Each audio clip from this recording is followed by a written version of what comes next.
Ahojte, kamaráti. Včera večer som si len tak brouzdal internet a neuveríte, našiel som tam telefónne číslo na premiéra. Tak mu idem zavolať. Držte palce.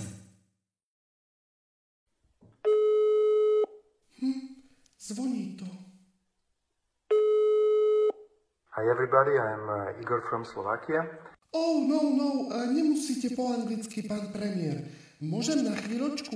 Áno, ja som teraz tu sám, som bez rúška. Bez rúška? Ale no tak, to snáď nie, pán premiér. To není, že to snad nie. Ale veď to bol iba taký žart. No ale iné som chcel. Neuvažovali ste, že by ste si dali na nejaký čas od Facebooku pauzu?